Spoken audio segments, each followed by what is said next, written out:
महाराष्ट्र में आज विधान परिषद चुनाव के लिए वोटिंग होगी और वोटिंग सुबह 9 बजे से शुरू होकर शाम को 4 बजे तक चलेगी।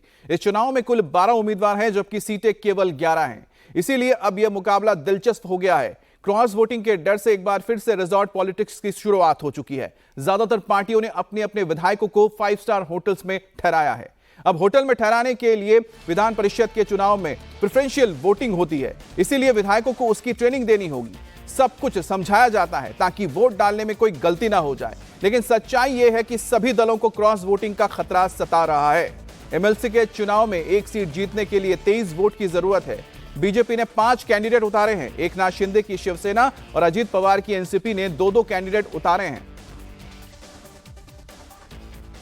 तो आज होने जा रहे हैं विधान परिषद के चुनाव में सबसे ज्यादा कैंडिडेट महायुति के हैं या एनडीए के हैं, जिसमें बीजेपी के 5 कैंडिडेट हैं, शिंदे गुट के 2 और साथ ही अजीत पवार के 2 कैंडिडेट हैं। और दोनों गुटों को अगर इन सभी को मिला दिया जाए तो सबसे ज्यादा सीटें इस वक्त विधानसभा में महायुति के पास हैं। बीजेपी, साथ में एनसीपी और साथ में शिवसेना, शिंदे गुट, इन्हें मिला दिया जाता है तो करीब 180 से ज्यादा इनके पास एमएलए हैं। और कहीं ना कहीं साफ नजर आता है कि 9 जो कैंडिडेट उतारे गए हैं महायुति की ओर से, वो इसमें जीत हासिल कर सकते हैं। अब ये देख आंकड़े आपको दिखा रहे हैं। बीजेपी के पास 103 है, शिवसेना शिंदे गुट के पास 38 है, एनसीपी अजीत पवार के पास 40 है। अब तीनों को आप मिला देंगे तो 181 के करीब यह आंकड़ा पहुंचता नजर आता है। दूसरी तरफ आप देखते हैं तो कांग्रेस के पास 37 है। इसके साथ ही शिवसेना उद्धव गुट के पास 15 और एनसीपी शरद पवार के पास 12 हैं। कांग्रेस का कैंडिडेट तो साफ निकलता हुआ नजर आता है, लेकिन बाकी दोनों पार्टियों के लिए यहां पर कहीं ना कहीं दिक्कतें आ रही हैं। यानी कि शिवसेना, उद्धव गुट और साथ ही शरद पवार के गुट के पास। वहीं आप देख रहे हैं कि जो बहुजन अघाड़ी, समाजवादी पार्टी, इनके पास मिला लिया तो 3, 2-2 करके, और साथ ही निर्दलीय के 13 आते हैं। तो छोटी पार्टियों के पास भी जो विधायक है, अब उन किसके तरफ जाएंगे, इसको लेकर भी एक बड़ा सवाल है। और इन्हीं की मदद से जो महाअघाड़ी है, महाविकास अघाड़ी, वो अपने कैंडिडेट्स को जिता सकते हैं। दूसरी तरफ 11 सीटों पर 12 कैंडिडेट उतरे हैं, जहां पर सबसे ज्यादा महायुति के 9 हैं। बीजेपी को अपने 5 कैंडिडेट यानी 4 कैंडिडेट तो आसानी से निकल जाएंगे, लेकिन अपने 5वें कैंडिडेट के लिए अपने सहयोगियों की मदद चाहिए होगी। और बाकी सहयोगियों के 4 अगर निकालने हैं, चारों को जिताना है, तो ऐसे में जो निर्दलीय हैं और दूसरे खेमे में जो लोग हैं, वहां से भी कुछ एमएलएस की जरूरत पड़ेगी। तो ऐसे में दोनों ही खेमों में डर है क्रॉस वोटिंग का। इस वक्त की एक और बड़ी खबर आपको बता दें, कांग्रेस खेमे से आ रही है, जहां कल रात कांग्रेस विधायकों की बैठक बुलाई गई थी। कांग्रेस के 4 विधायक इस बैठक में नहीं पहुंचे। जीशान सिद्दीकी, जितेश अंतरपुरकर, संजय जगताप और यशोमती ठाकुर मीटिंग में नहीं पहुंचे। अब कांग्रेस अध्यक्ष नाना पटोले ने यह मीटिंग ली है, जिसमें 33 में से कुल 33 विधायक पहुंचे हैं। अब सबसे पहले बीजेपी का गणित भी आपको समझा देते हैं। बीजेपी के पास 103 विधायक हैं और उसके 5 उम्मीदवार मैदान में हैं। 5 निर्दलियों के समर्थन से बीजेपी के उम्मीदवार आसानी से जीत सकते हैं, यानी कि 5 उम्मीदवार निकल जाएंगे। तो बीजेपी का गणित देख लीजिए।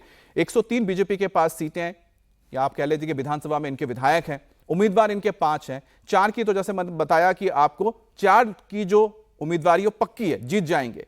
एक जो 5वां उनका रहेगा, उसे जरूरत पड़ेगी बाहर से समर्थन की। तो ऐसे में कितनी जरूरत है? 12 विधायकों की जरूरत पड़ेगी। 16 इसमें निर्दलीय हैं। तो ऐसे में अगर छोटे दल और निर्दलीय मिल जाते हैं तो बीजेपी के 5 के 5 जो कैंडिडेट्स हैं जीतकर पहुंच जाएंगे और एमएलसी बन जाएंगे। महायुति के सभी 9 उम्मीदवारों की अगर बात की जाए तो जीत के लिए कम से कम 207 वोट चाहिए और इनके टोटल हो जाते हैं कुल मिलाकर 181 विधायक। माना जा रहा है कि निर्दलीय और समर्थन दे रहे दूसरे दलों को भी जोड़ लिया तो भी महायुति के पास 203 विधायकों का ही समर्थन है। लेकिन बीजेपी का दावा है कि महायुति के सभी कैंडिडेट्स चुनाव जीतेंगे। बीजेपी के नेता प्रवीण दरेकर ने दावा किया है कि कई छोटे दल के विधायक और निर्दलीय विधायक उनके साथ हैं, इसीलिए चिंता की कोई बात नहीं है। और जिस तरह से पिछली बार देवेंद्र फडणवीस का जादू चला था, इस बार भी वैसा ही होगा। तो कुल मिलाकर आप देख लीजिए, 38 यहां पर शिंदे गुट में है, 2 उम्मीदवार इनके हैं, जीत एक की पक्की है। दूसरे से यानी कि बाहर से उन्हें 8 और विधायक चाहिए। होटल में क्या आज ही नहीं रखा है, होटल में तो रखने का हर बार इसी तरह का चुनाव आता है तो होता ही है, क्योंकि वो अपने उम्मीदवार को अपने मतदाताओं को मार्गदर्शन करना, क्योंकि प्रेफरेंशियल वोट होता है, वह कंफ्यूज नहीं होना, इसका उद्देश्य है। होटल में मौज मजा के लिए नहीं रहती। क्या आप लोग की स्थिति है, कितने आश्वस्त हैं कि 9 की 9 हम पूरे आश्वस्त है।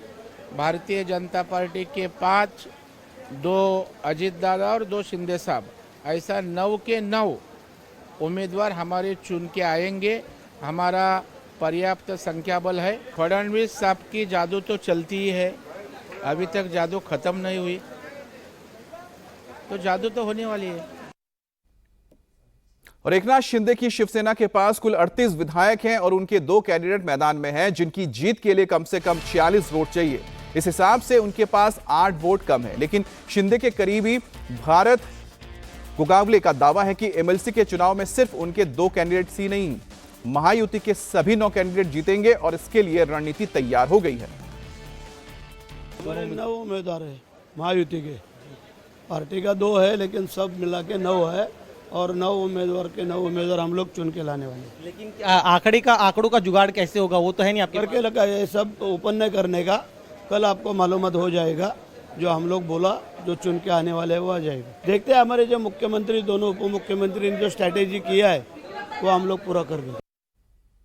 अब उद्धव ठाकरे की शिवसेना के पास 16 विधायक हैं, जबकि अपने कैंडिडेट मिलिंद नावरेकर को जिताने के लिए उन्हें कम से कम 23 वोट चाहिए, यानी कि करीब 7 वोट कम है। लेकिन पार्टी के एमएलए भास्कर जाधव ने दावा किया कि समाजवादी पार्टी के 2 विधायक, कम्युनिस्ट पार्टी का 1 विधायक उनको सपोर्ट करेगा। तो ऐसे में उनका आंकड़ा 19 तक पहुंच जाएगा और इसके अलावा कम से कम 1 निर्दलीय का जुड़ाव होकर वो इसको आगे बढ़ाएंगे, यानी कुल मिलाकर 20 उनके आंकड़े उड़े, 3 फिर भी उनको और चाहिए होंगे। मुझे आप लोगों का बड़ा आश्चर्य लगता है। नंबर्स तो हमारे पास है, फिर भी आप बोल रहे हो कि हमारे पास नंबर नहीं है। कैसे नंबर नहीं है? 37 एमएलए कांग्रेस के, 16 एमएलए शिवसेना के, कितने हो गए? 53 हो गए। 12 उम्मीदवार का इसके हमारे एनसीपी के 65 हो गए। 2 समाजवादी पार्टी के, 1 कम्युनिस्ट का, कितना हो गए? तो हमारा आंकड़ा परफेक्ट है। अब शरद पवार की एनसीपी ने एमएलसी चुनाव में भारतीय शेतकारी कामगार पक्ष के कैंडिडेट को समर्थन दिया है। अब भले ही शरद पवार की पार्टी के पास सिर्फ 12 विधायक है, लेकिन उन्हें उम्मीद है कि वो अपने कैंडिडेट को जिता देंगे, इसलिए उन्होंने अपने विधायकों को किसी होटल या रिजॉर्ट में नहीं ठहराया। हमारे पक्ष प्रमुख पे हमारा विश्वास है। हम इतिहास में लॉयल्टी का निशाना करके पहचाने जाएंगे। जो लालच में नहीं फंसते, पैसे के लिए नहीं फंसते, ऐसे करके दुनिया हमको सम्मान करेगी। राजनीति की आज नहीं तो कल में खत्म हो जाएगी, लेकिन दुनिया ये कहेगी कि ये 50 खोखे में बेचा नहीं गया, 1000 करोड़ रुपए निधि के लिए ये पैर पे नहीं गया।